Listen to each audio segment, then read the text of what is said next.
Sir ఈ భయం మనిషి హెల్త్ పైన ఎలాంటి ప్రభావం చూపిస్తుంది? Okay madam. చాలా మంచి క్వశ్చన్ ఇది. భయం అంటే ఏంటంటే మానసికంగా అది మెదడు నుంచి మెల్లగా స్టార్ట్ అవుతుందని. హ్మ్.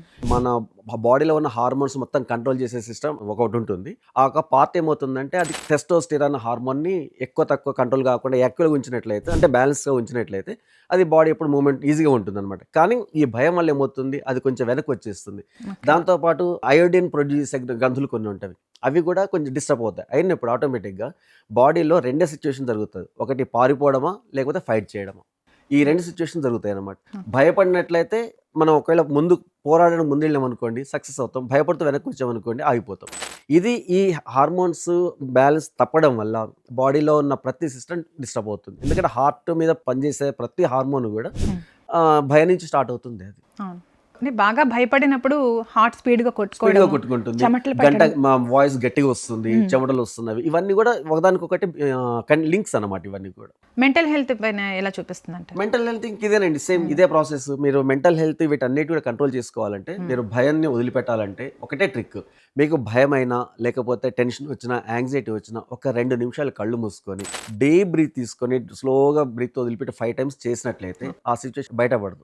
భయం అంటే ఆ ఒక్క ప్రెజెంట్ సిట్యుయేషన్‌ని మీరు గనక గట్టెక్కించగలిగితే ఇంక మీకు భయం ఉండదు. ఓకే. మీరన్నట్టు ప్రెజెంట్ సిట్యుయేషన్ ఓకే. కానీ చాలా మంది ఫ్యూచర్‌కే భయపడుతూ ఉంటారు. ఫ్యూచర్‌కి భయపడుతున్నట్టే దానికి మీనింగ్ ఏం లేదండి. ఎందుకంటే రేపు ఏం జరుగుద్దో ఎవరికీ తెలుసు. హ్మ్. ఇప్పుడు పిల్లవాడు ఒక ఎగ్జామ్ చదువుతాడు. వాడు ఒక భయంకరమైన ర్యాంక్ ఎక్స్‌పెక్ట్ చేస్తాడు. వీడు చదివే వర్క్ తక్కువ ఉంది. ఎక్స్‌పెక్టేషన్ ఎక్కువ ఉంది. ఈ రెండిటి మధ్య గ్యాప్ చాలా ఉంటది.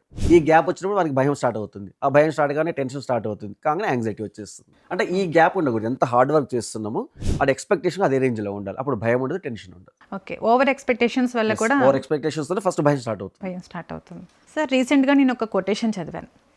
భయం దగ్గరే ఆగిపోతే బాధ దగ్గరే నిలిచిపోతావు.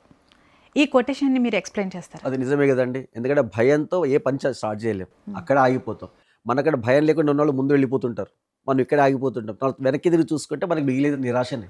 అవును. అక్కడ ఆ బాధ మిగులుతుంది. ఈ ఈ భయంతోని ఒక ఫ్యామిలీలో భయం స్టార్ట్ అయిందనుకోండి, ఆ కుటుంబం మొత్తం కూడా భయంలోనే ఉండిపోతదండి. ఒక స్టెప్ కూడా ముందుకు వేయలేరు ఎవరు కూడా. దీంతో ఆ కుటుంబంలో పెరుగుతున్న పిల్లలు, వాళ్ళ జనరేషన్ అంతా కూడా భయపడుతూ వాళ్ళ అవకాశాలు మొత్తం కోల్పోతారు. మిగతా వాళ్ళందరూ ముందుకు వెళ్ళిపోతుంటారు. కాబట్టి మీరెవరైనా గానీ భయాన్ని గనక వదిలిపెట్టగలిగితే, మీ సహజంగా లభించే మీ స్వేచ్ఛ మీకు లభిస్తుంది. మీరు హ్యాపీగా ఎంజాయ్ చేయొచ్చు జీవితాన్ని. మనకు నచ్చినట్టు మనం ఉండాలి. మనకు నచ్చినట్టుగా మనం ఉండాలి. ఎవరికి భయపడకుండా, సొసైటీకి సొసైటీకి భయపడకుండా, ఎవరికి భయపడకుండా మీ సొంత ఆలోచనతో మీరు స్వేచ్ఛగా జీవించినట్లయితే ఓకే. ఎలాంటి ప్రాబ్లమ్స్ ఉండవు. మీకు మానసికంగా ఆరోగ్యం, ప్రశాంతత లభిస్తుంది. అంటే భయం ఉండాలి మనిషికి. ఎలాంటప్పుడు అంటే తప్పు చేయడానికి భయపడాలి. ఏదైనా క్రైమ్ చేస్తే నాకు శిక్ష పడుతుంది అనే భయం ఉండాలి. సో అలాగే ఒక మనిషికి టాలెంట్ ఉంటుంది. కానీ అవకాశం ఉన్నా కూడా భయంతోటి ఆ టాలెంట్‌ని నిరూపించుకోకుండా ఆ అవకాశాన్ని వదులుకుంటారు కొంతమంది. అలాంటి సిట్యుయేషన్‌ని ఎలా ఎదుర్కోవాలి? మరి ఇప్పుడున్న ప్రస్తుత సమాజంలో 99% మంది వాళ్ళకున్న భయంతోని అవకాశాలని డెవలప్‌మెంట్ వదులుకుంటున్నారు వాళ్ళింక. అంటే వాళ్ళకి కావాల్సింది ఒక్క స్టెప్ నేను చేయగలను అన్న ధైర్యంతో ఒక్క అడుగు ముందుకు వేయగలిగితే వాళ్ళు ఆటోమేటిక్‌గా సక్సెస్ అయిపోతుంటారు. మీరు చిన్న ఎగ్జాంపుల్ చేయండి. ఒక స్టూడెంట్ స్కూల్‌కి పోవాలని ఏడుస్తాడు. వాళ్ళ అమ్మ బలవంతంగా చేసి స్కూల్ ముందు వరకు తీసుకొస్తాడు. వాడు స్కూల్‌కి వెళ్ళిపోతాడు. ఎందుకంటే అక్కడ వాడికి ఆ ఇనిషియేషన్ స్టెప్ కావాలన్నమాట. ధైర్యం భయపడుతున్నప్పుడు నేనున్నాను అక్కడ మీరు భరోసా ఇవ్వగలిగితే, లేదా స్కూల్ బాగుంది అన్న భరోసా ఇవ్వగలిగితే వాడు హ్యాపీగా వెళ్ళిపోతారు. అదే ప్రిన్సిపల్‌ని మన లైఫ్‌లో అప్లై చేసుకుందాం. మనం ప్రతి దాంట్లో ప్రతిసారి ఓడిపోతూ వెనక్కి వచ్చేస్తున్నాం. వచ్చే ముందు ఒక్కసారి ధైర్యం చేసి అన్ని విషయాలు పక్కబెట్టి, సొసైటీని పక్కబెట్టి, మేజర్ మనకు కావాల్సిన సొసైటీ వాళ్ళేమంటారో, వీళ్ళేమంటారో ఆ విషయాన్ని పక్కబెట్టేసి కొంచెం ముందుకెళ్ళి ధైర్యంగా స్టెప్ వేయగలిగితే అక్కడ సక్సెస్ స్టార్ట్ అవుతుంది. ఓకే. మీ ఏ ఫీల్డ్ తీసుకోండి, మొదటి స్టెప్ చాలా ఇంపార్టెంట్. ఆ ఒక్క అడుగు గనుక ధైర్యంగా వేయగలిగితే ఇప్పుడు మీరన్నట్టుగా భయాన్ని మనం భయపెట్టొచ్చు. ఓకే. ప్రతి ఒక్కరి లైఫ్‌లో అలా పేరెంట్స్ గానీ, ఫ్రెండ్స్ గానీ ఉండకపోవచ్చు సార్. సెల్ఫ్ మోటివేషన్ అనేది చాలా అవసరం చాలా ఉంటుంది. అవసరం. సెల్ఫ్ వారికి ఏం చెప్తారు? Self motivation in the sense what is ఆయన లోపల సెల్ఫ్‌గా ఆయనంతలో ఆయన తయారైపోవాలి. అంటే నేను డెవలప్ కావాలి, లేదా నేను ఇంకో తప్పుని చేయకుండా ముందుకెళ్ళిపోవాలి. ఇలాంటి ఆ ధోరణితో ముందుకెళ్ళినట్లయితే డెఫినెట్‌గా సక్సెస్ అవుతాడండి. అక్కడ ఆయనకు సెల్ఫ్ మోటివేషన్‌తో పాటు చాలా ధైర్యం వస్తుంది. ఆ భయం అనేదాన్ని వెనకదోలుతాడు. ఇంకా ముందుకెళ్ళిపోగలుగుతాడు. దీనన్నిటికీ కారణం ఒకటేనండి. వీళ్ళు చేయాల్సింది అంటే భయం ఉన్న వాళ్ళందరూ చేయాల్సింది ఏంటంటే ఫ్యూచర్‌ని ఆలోచించొద్దు. నెక్స్ట్ గతంలో ఏం జరిగిందో ఆలోచించొద్దు. ప్రెజెంట్ ఈ క్షణంలో బతకడం నేర్చుకోవాలి. భయం ఉండదప్పుడు. హ్యాపీగా ముందుకెళ్ళిపోగలరు.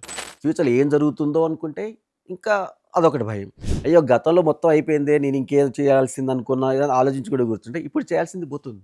అట్లా అందుకే మీరు దాన్ని వదిలేసి ప్రతి క్షణం ఈ క్షణంలో జీవించడం గల నేర్చుకుంటే సక్సెస్ అవుతారు. భయం వల్ల ఒక మనిషి ఏం కోల్పోతారు, ఎలాంటి సిచ్యువేషన్స్ అయినా ఎలా ఎదుర్కోవాలనే విషయాలు చాలా క్లియర్గా ఎక్స్ప్లెయిన్ చేశారు. Thank you so much. Thank you. Thank you.